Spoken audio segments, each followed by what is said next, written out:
ಬ್ರೂಕ್ಲಿನ್ನಲ್ಲಿ ಬೆಳೆದ ಸಿಬ್ಲಿಂಗ್ಸ್ಗೆ ಹಳೆಯ ಹಾಗೂ ನಿಗೂಢ ಜಾಗದಲ್ಲಿ ಇರುವ ನಿಧಿಯನ್ನ ಹುಡುಕುವ ಪರಿಸ್ಥಿತಿ ಎದುರಾಗಿದೆ. ಹೊಸ ಫ್ರೆಂಡ್ಸ್, ಹೊಸ ಜಾಗ, ಆ ನಿಧಿಯನ್ನು ಹುಡುಕಲು ಕಾರಣ ಏನು, ಅದನ್ನ ಹುಡುಕಿ ಹೋದವರಿಗೆ ಏನೇನೆಲ್ಲ ತೊಂದರೆ ಎದುರು ಆಗುತ್ತೆ ಅನ್ನೋದು ಫೈಂಡಿಂಗ್ ಒಹಾನಾ ಮೂವಿಯ ಕಥೆ. ಅವರ ಅಡ್ವೆಂಚರಸ್ ಜರ್ನಿ ಸಿನೆ ಎಕ್ಸ್ಪ್ಲೇನರ್ನ ಇವತ್ತಿನ ಎಪಿಸೋಡ್ ಅಲ್ಲಿ. ಒಬ್ಬಳು ಪಿಲಿ ಅಂತ ಹುಡುಗಿ ಇರ್ತಾಳೆ. ಅವಳಿಗೆ ಖಜಾನೆ ಹುಡುಕೋದು ಅಂದ್ರೆ ತುಂಬಾನೇ ಇಷ್ಟ. ಹಂಗಂತ ಅವಳು ಎಲ್ಲೇ ಇಂತಹ ಅಡ್ವೆಂಚರಸ್ ಇವೆಂಟ್ ಆದ್ರೂ ಕೂಡ ಭಾಗವಹಿಸುತ್ತಾ ಇದ್ದಳು. ಸದ್ಯಕ್ಕೆ ಅವರು ಇದ್ದಿದ್ದು ಬ್ರೂಕ್ಲಿನ್ನಲ್ಲಾದರೂ ಅವಳ ತಾತನಿಗೆ ವಾರದ ಹಿಂದೆ ಹಾರ್ಟ್ ಅಟ್ಯಾಕ್ ಆಗಿದ್ದಕ್ಕೆ ಅವಳ ಅಮ್ಮ ಲೇಲಾನಿ ಹಾಗೂ ಅಣ್ಣ ಇಯೋನೆ ಜೊತೆಗೆ ಬ್ರೂಕ್ಲಿನ್ ಬಿಟ್ಟು ಹವಾಯಿಗೆ ಹೋಗ್ತಾಳೆ. ಅಲ್ಲಿ ನೆಟ್ವರ್ಕ್ ಇಲ್ಲ, ಜೊತೆಗೆ ಇವಳ ಹತ್ತಿರ ಮೊಬೈಲ್ ಕೂಡ ಇಲ್ಲ. ಯೂಸ್ ಮಾಡೋದಿದ್ರು ಇಯೋನೇನ ಮೊಬೈಲ್ ಯೂಸ್ ಮಾಡಬೇಕಾಗಿತ್ತು. ಅವನು ಪ್ರಾಯದ ಹುಡುಗ, ಹಂಗಲ್ಲ ಮೊಬೈಲ್ ಅನ್ನ ಕೊಟ್ಬಿಡಲ್ಲ. ಇದೇ ಕಾರಣಕ್ಕೆ ಅವರಿಬ್ಬರು ಪದೇ ಪದೇ ಜಗಳ ಆಡ್ತಾ ಇದ್ರು. ಇನ್ನು ತಾತ ಕೀಮೋ ಹಾರ್ಟ್ ಅಲ್ಲಿ ಏರುಪೇರಾಗಿದ್ರು ಮರ ಹತ್ತುವಷ್ಟು ಗಟ್ಟಿಯಾಗಿದ್ದ. ಅವನಿಗೆ ಒಂಟಿತನ ರೂಢಿಯಾಗಿತ್ತು. ಹಾಗಾಗಿ ಇವರು ಬಂದಿದ್ದು ಇಷ್ಟ ಆಗಿರ್ಲಿಲ್ಲ. ಜೊತೆಗೆ ಲೇಲಾನಿ ಆ ಮಕ್ಕಳಿಗೆ ಹವಾಯಿನ ಭಾಷೆ ಕಲಿಸದೇ ಇದ್ದಿದ್ದು ಅವನ ಸಿಟ್ಟಿಗೆ ಕಾರಣವಾಗಿತ್ತು. ಹಂಗಂತ ದ್ವೇಷ ಏನೂ ಇರ್ಲಿಲ್ಲ. ಮಕ್ಕಳಿಗೆ ಹಣ್ಣನ್ನ ಕೊಟ್ಟು ಲೇಲಾನಿಗೆ ಮತ್ತಷ್ಟು ಬೈತಾ ಮನೆಗೆ ಹೋಗ್ತಾನೆ. ಅವರೆಲ್ಲ ಮನೆಗೆ ಹೋದರೆ ಪಿಲಿಗೆ ಕೀಮೋನ ಅಬಾಂಡೆಡ್ ಬಸ್ ಕಾಣಿಸಿತು. ಅದರೊಳಗೆ ಏನಿದೆ ಅಂತ ನೋಡುವ ಕುತೂಹಲ ಇವಳಿಗೆ ಹೆಚ್ಚಾಗುತ್ತೆ.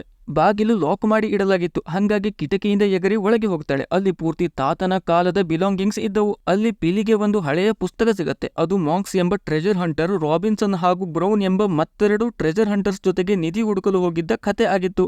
ಇದು ಪಿಲಿಗೆ ತುಂಬಾ ಇಂಟ್ರೆಸ್ಟಿಂಗ್ ಅನ್ಸುತ್ತೆ. ಅಷ್ಟರಲ್ಲಿ ಕೀಮೋ ಅಲ್ಲಿಗೆ ಬರುವುದು ಕಂಡು ಅಲ್ಲಿಂದ ಅವಳು ಓಡ್ತಾಳೆ. ಆಗ ಅವಳಿಗೆ ಕ್ಯಾಸ್ಪರ್ ಅಂತ ಹೆಸರನ್ನ ಇಟ್ಟುಕೊಂಡಿರುವ ಹುಡುಗ ಸಿಗ್ತಾನೆ. ಅವನು ಹಾಗೂ ಕೀಮೋ ಒಂಥರ ಚಡ್ಡಿ ದೋಸ್ತುಗಳು. ಒಬ್ಬೊಂದು ದೊಡ್ಡ ಚಡ್ಡಿ, ಮತ್ತೊಬ್ಬೊಂದು ಪುಟಗೋಸಿ.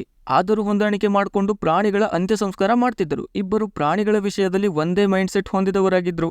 ಇನ್ನು ಪಿಲಿಗೆ ಕಿಮೋನ ಕ್ಯಾಬಿನಿಂದ ತಂದಿದ್ದ ಪುಸ್ತಕ ಓದೋಕೆ ಹವಾಯಿಯನ್ ಡಿಕ್ಷನರಿ ಬೇಕಿತ್ತು. ಆ ಪುಸ್ತಕ ಇದ್ದಿದ್ದು ಹವಾಯಿಯನ್ ಭಾಷೆಯಲ್ಲಿ. ಅದು ಅವಳಿಗೆ ಅರ್ಥ ಆಗ್ತಾ ಇರಲಿಲ್ಲ. ಆ ಡಿಕ್ಷನರಿ ಡ್ರಾಯರ್ ಅಲ್ಲಿದೆ ಅಂತ ಲೇಲಾನಿ ಹೇಳ್ತಾಳೆ. ಇವಳಿಗೆ ಡ್ರಾಯರ್ ಅಲ್ಲಿ ಪುಸ್ತಕದ ಜೊತೆ ಇವಳ ಅಪ್ಪ ಅಮ್ಮನ ಹಳೆಯ ಫೋಟೋ ಕೂಡ ಸಿಗತ್ತೆ. ಇವಳ ತಂದೆ ಆರ್ಮಿ ಮ್ಯಾನ್, ಆದರೆ ಈಗ ತೀರಿ ಹೋಗಿದ್ದ. ರಾತ್ರಿ ಪಿಲಿ ಅದೇ ಪುಸ್ತಕವನ್ನ ಓದ್ತಾ ಇದ್ದಳು. ಆಗ ಇಯೋನೆ ಅಲ್ಲಿಗೆ ಬರ್ತಾನೆ. ಅವಳ ಹತ್ತಿರ ಇದ್ದ ಪುಸ್ತಕ ಕಸಿದುಕೊಂಡು ನೋಡ್ತಾನೆ. ಆ ಪುಸ್ತಕದ ಕ್ಲೈಮ್ಯಾಕ್ಸ್ ಅಲ್ಲಿ ಹವಾಯಿ ವಾರಿಯರ್ಗಳ ಬಗ್ಗೆ ಬರ್ದಿತ್ತು. ಅವರು ನಿಶಾಚರಿಗಳಾಗಿದ್ದರು. ಆ ವಾರಿಯರ್ಗಳು ಇಡೀ ಹವಾಯಿಯ ಖಜಾನೆ ಹಾಗೂ ಅದರ ಸುತ್ತಮುತ್ತ ಇರುವ ಜಾಗವನ್ನ ರಕ್ಷಣೆ ಮಾಡ್ತಿದ್ದರು. ಅಂದ್ರೆ ಅದು ಅವರ ಪವಿತ್ರ ಜಾಗ ಆಗಿತ್ತು. ಅದನ್ನ ಕಪು ಅಂತ ಹೇಳ್ತಿದ್ದರು. ಇನ್ನೊಂದು ವಿಷಯ ಏನಂದ್ರೆ ಈ ವಾರಿಯರ್ಗಳು ಜೀವಂತವಾಗಿಲ್ಲ. ಸತ್ತ ಹವಾಯಿಯನ್ ಆತ್ಮಗಳು ಈ ವಾರಿಯರ್ಗಳಾಗಿವೆ. ಅವರನ್ನ ಕಂಡರೆ ತಕ್ಷಣ ಅಲ್ಲಿಂದ ಓಡಬೇಕು. ಅಕಸ್ಮಾತ್ ಅವರು ಹತ್ತಿರ ಬಂದರೆ ತಲೆಯನ್ನ ನೆಲಕ್ಕೆ ಇಟ್ಟು ಅವರೆಲ್ಲ ಹೋಗುವವರೆಗೆ ಗೌರವ ಕೊಡ್ತಾ ಇರಬೇಕು ಅಂತ ಇಯೋನೆ ಹೇಳ್ತಾನೆ. ಆ ಸ್ಟೋರಿ ಕೇಳಿ ಭಯ ಬಿದ್ದು ಪಿಲಿ ಗುಬ್ರಾಕಿಕೊಂಡು ಮಲಗ್ತಾಳೆ. ಮರುದಿನ ಅಣ್ಣ ತಂಗಿ ಇಬ್ಬರು ತಿಂಡಿ ಮಾಡ್ತಾ ಇದ್ರು. ಆಗಲೇ ನಾನು ಕಿಮೋ ಜೊತೆಗೆ ಜೋರಾಗಿ ಮಾತಾಡ್ತಾ ಇರ್ತಾಳೆ. ಕೀಮೋ 5 ವರ್ಷದಿಂದ ಮನೆಯ ಟ್ಯಾಕ್ಸ್ ತುಂಬದೇ ಇದ್ದ. ಈಗ ಅವನ ಮನೆಯನ್ನ ಹರಾಜಿಗೆ ಹಾಕುವ ಸಾಧ್ಯತೆ ಇತ್ತು. ಅಂದ್ರೆ ಕನ್ಫರ್ಮ್ ಆಗಿ ಇನ್ನು ಸ್ವಲ್ಪ ದಿನದಲ್ಲಿ ಹಾಗೆ ಮಾಡಲಾಗ್ತಾ ಇತ್ತು. ಅದಕ್ಕೆ ಲೇಲಾನಿ ಈ ಮನೆ ಬಿಟ್ಟು ನಮ್ ಜೊತೆ ಬ್ರೂಕ್ಲಿನ್ಗೆ ಬಂದು ಬಿಡು ಅಂತ ಹೇಳ್ತಾ ಇರ್ತಾಳೆ. ಇವಳು ಎಷ್ಟೇ ಹೇಳಿದರೂ ಕೀಮೋ ಮಾತ್ರ ಕೇಳಲ್ಲ. ಇಲ್ಲಿಯವರೆಗೆ ಯಾರ ಹಂಗೂ ಇಲ್ಲದೆ ಬದುಕಿದ್ದೇನೆ, ಹಾಗೆ ಸಾಯುವವರೆಗೂ ಇದೇ ಜಾಗದಲ್ಲಿ ಸ್ವತಂತ್ರವಾಗಿ ಜೀವನ ಮಾಡ್ತೇನೆ ಅಂತ ಹಠ ಹಿಡಿದು ಕೂರ್ತಾನೆ. ಇದಾದ ನಂತರ ಲೇಲಾನಿ ಸಿಟಿಗೆ ಹೋಗೋಕೆ ರೆಡಿ ಆಗ್ತಾ ಇರ್ತಾಳೆ. ಅವಳ ಜೊತೆಗೆ ಇಯೋನೆ ಕೂಡ ಹೋಗುವವನಾಗಿದ್ದ. ಆಗ ಹೊರಗೆ ಕ್ಯಾಸ್ಪರ್ ಬಂದು ಬಾಗಿಲು ಬಡಿತಾನೆ. ಅವನು ಪಿಲಿಯನ್ನು ಮೀಟ್ ಆಗೋಕೆ ಬಂದಿದ್ದ. ಜೊತೆಗೆ ಒಬ್ಬಳು ಸುಂದರ ಕನ್ಯೆಯನ್ನು ತಗೊಂಡು ಬಂದಿದ್ದ. ಅವಳ ಹೆಸರು ಹಾನಾ ಅಂತ. ಅವಳನ್ನ ಕಂಡು ಇಯೋನೆ ಕಳೆದು ಹೋಗಿ ಬಿಡ್ತಾನೆ. ನಂತರ ಕ್ಯಾಸ್ಪರ್ ಅವರಿಬ್ಬರನ್ನ ಅಲ್ಲೇ ಬಿಟ್ಟು ಪಿಲಿ ಇದ್ದಲ್ಲಿ ಹೋಗ್ತಾನೆ. ಪಿಲಿ ಬಾಳೆ ಹಾಸಿಕೊಂಡು ಕತೆ ಓದ್ತಾ ಇದ್ದಳು. ಅದರಲ್ಲಿ ಬ್ರೌನ್ ಹಾಗೂ ರಾಬಿನ್ಸನ್ ನಿಧಿ ಹುಡುಕಾಟ ಮಾಡ್ತಾ ಓಹಾವು ಐಲ್ಯಾಂಡ್ಗೆ ಹೋಗಿದ್ದರು. ಅವರು ಆ ಜಾಗವನ್ನ ಎಕ್ಸ್ಪ್ಲೋರ್ ಮಾಡಿದವರಾಗಿದ್ದಕ್ಕೆ ಅಲ್ಲಿ ತಮ್ಮ ಗುರುತುಗಳನ್ನ ಕೆತ್ತಿ ಹೋಗ್ತಾ ಇದ್ದರು. ಆಗ ಕ್ಯಾಸ್ಪರ್ ಬಂದು ಅವಳ ಕಥೆಯನ್ನ ಡಿಸ್ಟರ್ಬ್ ಮಾಡ್ತಾನೆ. ನಂತರ ಅವನೇ ಆ ಕಥೆಯನ್ನ ಮುಂದುವರಿಸ್ತಾನೆ. ಖಜಾನೆಯನ್ನು ಹೊತ್ಕೊಂಡು ಬಂದ ಬ್ರೌನ್ ಹಾಗೂ ರಾಬಿನ್ಸನ್ ಖಜಾನೆಯನ್ನು ಅಲ್ಲಿಯೇ ಅಡಗಿಸಿ ಇಟ್ಟು ಅದರ ಕಾವಲಿಗೆ ಅಂತ ಮಾಂಕ್ಸ್ನನ್ನು ಬಿಟ್ಟು ತಾವು ಹೊರಟು ಬಿಡ್ತಾರೆ. ಆದರೆ ಅವರ ಹಡಗು ಮುಳುಗಿ ಅವರೆಲ್ಲ ಸತ್ತು ಹೋಗ್ತಾರೆ. ಇಲ್ಲಿ ಕಾವಲಿಗೆ ಇದ್ದ ಮಾಂಕ್ಸ್ಗೆ ಸಿಕ್ಕಾಪಟ್ಟೆ ಹೊಡೆದು ಹಾಕಿದ್ದರು. ಯಾರು ಅಂತ ಗೊತ್ತಿಲ್ಲ, ಆದರೆ ಅವನನ್ನು ಇಬ್ಬರು ಹವಾಯಿಯ ಗಂಡ ಹೆಂಡತಿ ಕಾಪಾಡಿದ್ದರು ಅಂತ ಕ್ಯಾಸ್ಪರ್ ಹೇಳ್ತಾನೆ. ಅಷ್ಟೊತ್ತಿಗೆ ಸರಿಯಾಗಿ ಡಿಸ್ಟರ್ಬ್ ಮಾಡೋಕೆ ಅಂತ ಕೀಮೋ ಅಲ್ಲಿಗೆ ಬರ್ತಾನೆ. ಅವಳ ಹತ್ತಿರ ನಿನ್ನ ತಾತೊಂದು ಮುತ್ತಾತೊಂದು ಪುಸ್ತಕ ಕದೀತೀಯ ಅಂತ ಕೇಳ್ತಾನೆ. ಆಗ ಆ ಪುಸ್ತಕದಲ್ಲಿ ಅವಳ ಅಪ್ಪನ ಹಾಗೂ ಅಮ್ಮನ ಫೋಟೋ ಕಂಡು ಕೀಮೋ ಎಮೋಷನಲ್ ಆಗ್ತಾನೆ.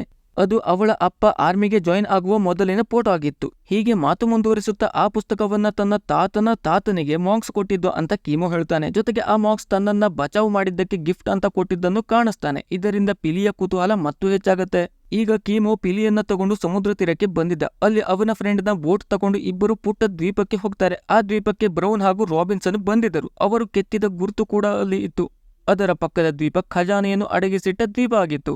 ಅದನ್ನ ಎತ್ತರದಿಂದ ನೋಡ್ತೇನೆ ಅಂತ ಹೇಳ್ತಾ ಪಿಲಿ ಮತ್ತು ಎತ್ತರಕ್ಕೆ ಹತ್ತುತ್ತಾ ಹೋದರೆ ಕೀಮೋ ಹತ್ತೋದು ಬೇಡ ಅಂತ ಬರ್ತಿದ್ದ. ಆದರೆ ಕಾಲು ಜಾರಿ ಬಿದ್ದು ಪೆಟ್ಟು ಮಾಡಿಕೊಳ್ತಾನೆ.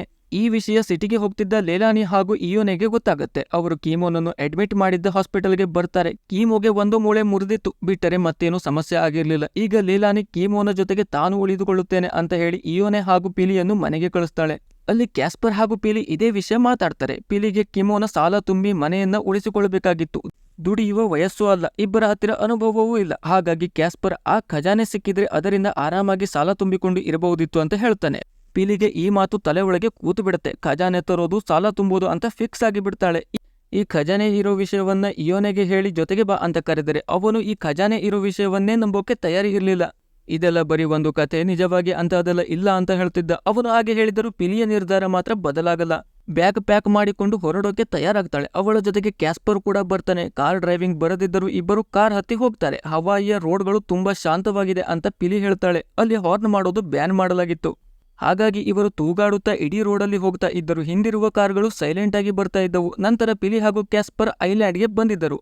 ಅದು ಹವಾಯಿಯ ಮತ್ತೊಂದು ಪಾರ್ಟ್ ಆಗಿತ್ತು. ಅಲ್ಲಿಂದ ಕಾರ್ ಹೋಗ್ತಾ ಇರಲಿಲ್ಲ. ಹಾಗಾಗಿ ಇವರು ನಡೆದೇ ತಮ್ಮ ಪ್ರಯಾಣವನ್ನ ಮುಂದುವರಿಸ್ತಾರೆ. ಇನ್ನು ಇಯೋನೆಗೆ ಲೇಲಾನಿಯಿಂದ ಫೋನ್ ಬಂದಿತ್ತು. ಅವಳು ಪಿಲಿ ಬಗ್ಗೆ ವಿಚಾರಿಸಿದಾಗ ಅವಳು ಆ ಮನೆಯಲ್ಲಿ ಇಲ್ಲ, ನಿಧಿ ಹುಡುಕಿಕೊಂಡು ಹೊರಟಿದ್ದಾಳೆ ಅಂತ ಇಯೋನೆಗೆ ಗೊತ್ತಾಗತ್ತೆ. ಸತ್ಯವನ್ನ ಲೇಲಾನಿ ಹತ್ತಿರ ಹೇಳೋಕೆ ಆಗದೆ ಸದ್ಯಕ್ಕೆ ಪಿಲಿ ಬಾತ್ರೂಮ್ ಅಲ್ಲಿದ್ದಾಳೆ, ನಂತರ ನಾವಿಬ್ಬರು ತಿರುಗಾಡಕ್ಕೆ ಹೋಗ್ತೇವೆ ಅಂತ ಹೇಳಿ ಫೋನ್ ಕಟ್ ಮಾಡ್ತಾನೆ. ಇನ್ನು ನಿಧಿಯನ್ನು ಹುಡುಕಿ ಹೋಗ್ತಾ ಇದ್ದವರಿಗೆ ಒಬ್ಬ ವ್ಯಕ್ತಿ ಎದುರಾಗಿದ್ದ. ಅವನು ಕ್ಯಾಸ್ಪರ್ನ ಫ್ರೆಂಡ್ ಆಗಿದ್ದ. ಇವರು ಬರಿಗಾಲಲ್ಲಿ ಹೋಗ್ತಾ ಇರೋದು ನೋಡಿ ಅವರಿಗೊಂದು ವೆಹಿಕಲ್ ಅರೇಂಜ್ ಮಾಡ್ತಾನೆ. ಸೊ ಇವರ ದಾರಿ ಸ್ವಲ್ಪ ಸುಗಮ ಆಗತ್ತೆ. ಇವರನ್ನ ಹುಡುಕೋಕೆ ಅಂತ ಇಯೋನೆ ಫೋನ್ನ ಟ್ರ್ಯಾಕರ್ ಆನ್ ಮಾಡಿದ್ದ. ಅವರ ಲೊಕೇಶನ್ ಸಿಕ್ಕಿತ್ತು. ಆದರೆ ಅಲ್ಲಿಗೆ ಒಬ್ಬನೇ ಹೋದರೆ ತನಗೆ ಏನಾಗುತ್ತೋ ಅಂತ ಇವನಿಗೆ ಪುಕ ಶುರು ಆಗಿತ್ತು. ಹಾಗಾಗಿ ಅಲ್ಲಿನ ಲೋಕಲ್ ಹಾನಾಗೆ ಕಾಂಟ್ಯಾಕ್ಟ್ ಮಾಡ್ತಾನೆ. ಈಗ ಪಿಲಿ ಹಾಗೂ ಕ್ಯಾಸ್ಪರ್ ಟ್ರೆಜರ್ ಹಂಟರ್ಸ್ ಬಂದಿದ್ದ ದಾರಿಯಲ್ಲಿ ಬಂದು ಅವರು ಕೆತ್ತಿ ಇಟ್ಟಿದ್ದ ಗುರುತು ಇದ್ದಲ್ಲಿ ಬಂದು ತಲುಪ್ತಾರೆ. ಅಂದ್ರೆ ಅವರ ಮುಂದಿನ ದಾರಿ ಅದೇ ಆಗಿತ್ತು. ಹಾಗೆ ಮುಂದೆ ಹೋದಾಗ ಜ್ವಾಲಾಮುಖಿಯಿಂದ ಆದ ಗುಹೆಯ ಒಳಗೆ ಅವರಿಬ್ಬರು ಹೋಗ್ತಾರೆ. ಅಲ್ಲಿ ಮತ್ತೊಂದು ಸುರಂಗದ ಕಿಂಡಿ ಇತ್ತು. ಅದರಿಂದ ಇಣುಕಿ ನೋಡ್ತಾ ಇದ್ದಾಗ ಇವರ ಭಾರಕ್ಕೆ ಅದು ಕುಸಿದು ಇವರಿಬ್ಬರು ಕೆಳಗೆ ಹೋಗಿ ಬೀಳ್ತಾರೆ. ಅಲ್ಲೊಂದು ಪೈರೆಟ್ನ ಕಳೆಬರ ಇತ್ತು. ಇದನ್ನ ನೋಡಿ ಇಬ್ಬರು ಅರಚಾಡಿಕೊಂಡು ಬಿಡ್ತಾರೆ.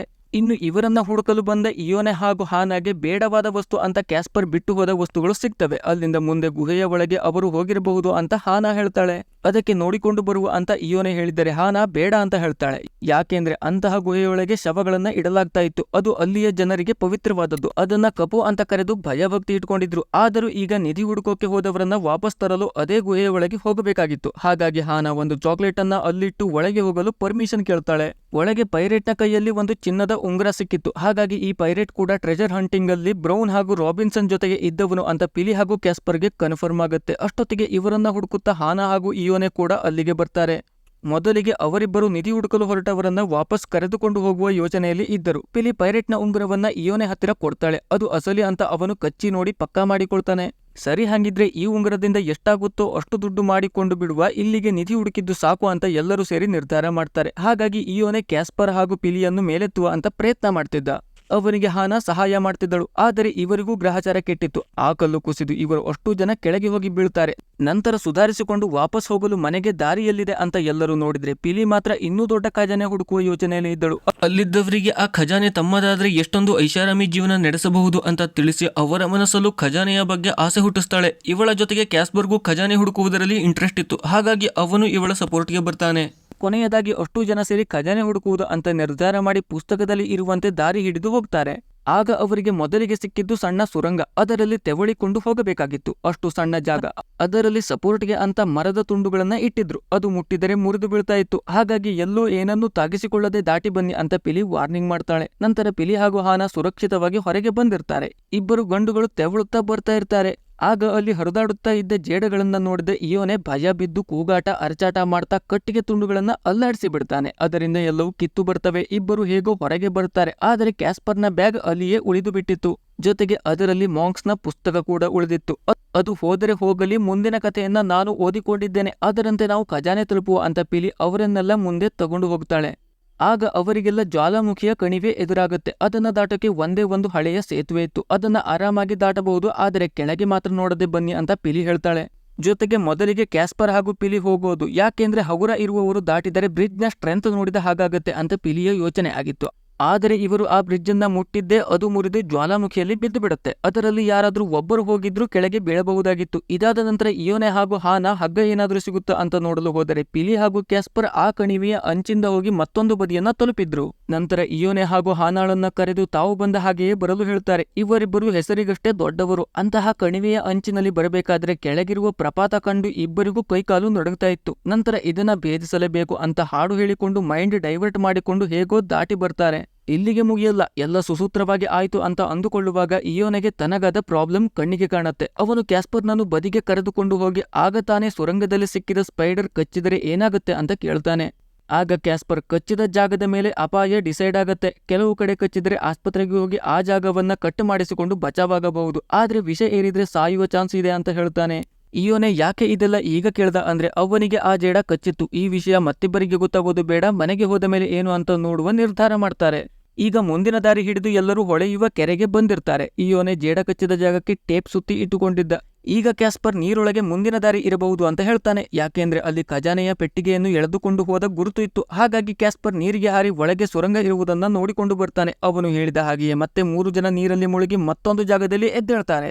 ಅದು ಪುಸ್ತಕದಲ್ಲಿ ಖಜಾನೆ ಇರುವಂತಹ ಬೆಟ್ಟದ ಜಾಗ ಎಂದು ಚಿತ್ರವನ್ನ ಬರೆದಿಟ್ಟಿದ್ದ ಜಾಗ ಆಗಿತ್ತು. ಅಲ್ಲಿ ನೋಡಿದ್ರೆ ಖಜಾನೆ ಹುಡುಕಿಕೊಂಡು ಬಂದವರ ಸುಮಾರಷ್ಟು ಹೆಣ ಬಿದ್ದಿತ್ತು. ಅಲ್ಲಿಂದ ಖಜಾನೆಗೆ ಹೋಗುವ ದಾರಿಯನ್ನು ಪಿಲಿ ಕಂಡು ಹಿಡಿತಾಳೆ. ಆ ದಾರಿ ಮುಚ್ಚಿ ಹೋಗಿತ್ತು. ಅದನ್ನು ಓಪನ್ ಮಾಡಲು ಕಲ್ಲು ಕಟ್ಟಿದ 3 ಚೀಲಗಳನ್ನ ಸರಿಯಾದ ಜಾಗಕ್ಕೆ ತರಬೇಕು ಅಂತ ಪುಸ್ತಕದಲ್ಲಿ ಬರೆದಿತ್ತು. ಆದರೆ ಅಲ್ಲಿ ಒಂದು ಚೀಲ ಹರಿದು ಬಿದ್ದಿತ್ತು. ಅದು ಇಲ್ಲದೆ ದ್ವಾರ ಓಪನ್ ಆಗುವ ಹಾಗೆ ಇರಲಿಲ್ಲ. ಬರೀ ಆ ಕಲ್ಲಿನ ಚೀಲ ನೇತು ಹಾಕಿದ್ದ ಹಗ್ಗ ಮಾತ್ರ ನೇತಾಡ್ತಾ ಇತ್ತು. ಈಗ ಕ್ಯಾಸ್ಪರ್ ಅದನ್ನ ಹಿಡಿದು ಕೆಳಗೆ ತರಲು ಪ್ರಯತ್ನ ಮಾಡ್ತಿದ್ದ. ಅವನ 1/4 kg ಭಾರ ಅದಕ್ಕೆ ಸಾಕಾಗಲ್ಲ. ಹಾಗಾಗಿ ಉಳಿದಿಬ್ಬರು ಪ್ರಾಯದ ಮಕ್ಕಳು ಸೇರಿ ಆ ಹಗ್ಗವನ್ನ ಜೋತು ಖಜಾನೆಯ ದ್ವಾರ ಓಪನ್ ಆಗುವ ಹಾಗೆ ಮಾಡ್ತಾರೆ. ಅದಕ್ಕೆ ಪಿಲಿ ಮತ್ತೆ ದ್ವಾರ ಮುಚ್ಚದಂತೆ ಅದರ ಚಕ್ರಕ್ಕೆ ಒಂದು ಕೋಲನ್ನ ಇಡ್ತಾಳೆ.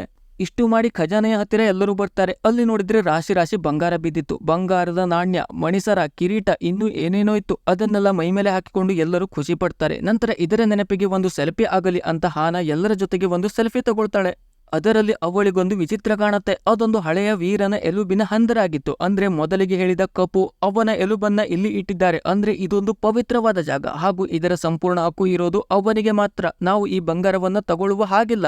ಇದು ಹವಾಯಿಯ ಜನರ ನಂಬಿಕೆಗೆ ವಿರುದ್ಧ ಅಂತ ಹೇಳ್ತಾ ಹಾನಾ ತನ್ನ ಹತ್ತಿರ ಇರುವ ಬಂಗಾರವನ್ನ ಅಲ್ಲೇ ಇಟ್ಟು ಬಿಡ್ತಾಳೆ. ಆಗ ಪಿಲಿಗೆ ಕೀಮೋ ಖಜಾನೆ ಇಲ್ಲ, ಎಲ್ಲ ಕಟ್ಟುಕತೆ ಅಂತ ಹೇಳಿದ್ದು ಸುಳ್ಳು. ಅವನು ಮೊದಲೇ ಇದನ್ನ ಹುಡುಕಿದ್ದ. ಆದರೆ ಇದರ ಪವಿತ್ರತೆ ಹಾಳಾಗಬಾರದು ಅಂತ ದ್ವಾರವನ್ನ ಓಪನ್ ಮಾಡದ ಹಾಗೆ ಮುಚ್ಚಿ ಹೋಗಿದ್ದಾನೆ ಅಂತ ಅನಿಸುತ್ತೆ. ಹವಾಯಿಯ ಜನರ ನಂಬಿಕೆಯ ವಿರುದ್ಧ ಹೋಗಬಾರದು ಅಂತ ಅವಳು ತನ್ನ ಹತ್ತಿರ ಇರುವ ಬಂಗಾರವನ್ನ ಅಲ್ಲೇ ಇಡ್ತಾಳೆ. ಹಾಗೆಯೇ ಕ್ಯಾಸ್ಪರ್ ಕೂಡ ಎಲ್ಲವನ್ನ ಅಲ್ಲೇ ಇಡ್ತಾನೆ. ಆದರೆ ಈಗ ಎಲ್ಲರ ವಿರುದ್ಧವಾಗಿ ಇಯೋನೆ ಇದ್ದ. ಇಷ್ಟೆಲ್ಲ ಕಷ್ಟಪಟ್ಟು ಇಲ್ಲಿಯವರೆಗೆ ಬಂದಿದ್ದು ಎಲ್ಲಾ ನೋಡ್ಕೊಂಡು ಹೋಗೋದಿಕ್ಕೆ ಅಲ್ಲ, ನೀವು ಏನು ಬೇಕಾದ್ರೂ ಮಾಡ್ಕೊಳ್ಳಿ, ನಾನ್ ಮಾತ್ರ ಜೇಬ್ ತುಂಬಾ ತುಂಬಿಕೊಂಡು ಹೋಗ್ತೀನಿ ಅಂತ ಹೇಳ್ತಾ ಬಂಗಾರವನ್ನ ತುಂಬಿಕೊಳ್ತಾನೆ. ಇನ್ನು ಲೇಲಾನಿ ಸುಮಾರು ಸಲ ಈ ಮಕ್ಕಳನ್ನ ಕಾಂಟ್ಯಾಕ್ಟ್ ಮಾಡೋಕೆ ನೋಡಿ ಅದು ಸಾಧ್ಯ ಆಗದೆ ಇವರು ನಾಪತ್ತೆ ಆಗಿರುವ ವಿಷಯವನ್ನ ಕೀಮೋ ಹತ್ತಿರ ಹೇಳ್ತಾಳೆ.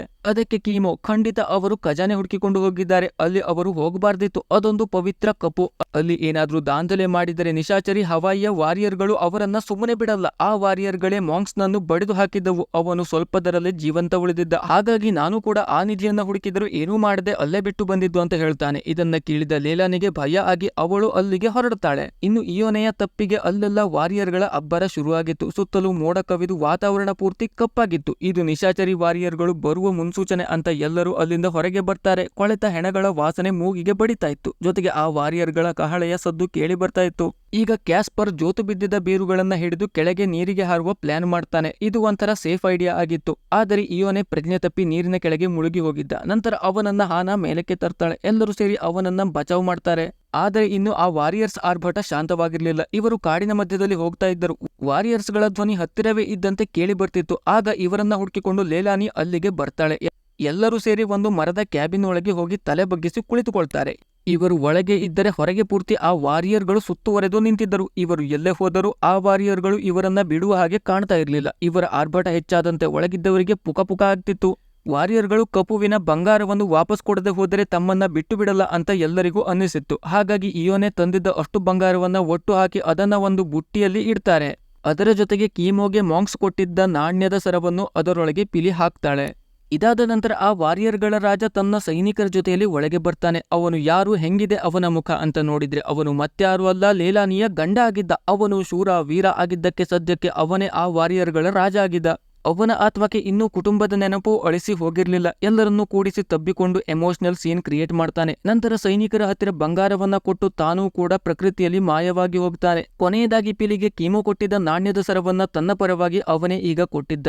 ಈಗ ಎಲ್ಲಾ ಮುಗಿದು ಶಾಂತ ವಾತಾವರಣ ಸೃಷ್ಟಿಯಾಗಿತ್ತು. ಕೀಮೋ ಆಸ್ಪತ್ರೆಯಿಂದ ಡಿಸ್ಚಾರ್ಜ್ ಆಗಿ ಬಂದಿದ್ದ. ಲೇಲಾನಿ ಮುಂದೆ ಈಗ 2 ಆಪ್ಷನ್ ಇತ್ತು. ಒಂದು, ಈ ಮನೆ ಮಾರಿ ಬ್ರೂಕ್ಲಿನ್ಗೆ ಹೋಗಿ ಇರೋದು, ಮತ್ತೊಂದು ಬ್ರೂಕ್ಲಿನ್ನ ಮನೆ ಮಾರಿ ಇಲ್ಲಿಗೆ ಬಂದು ಉಳಿಯೋದು.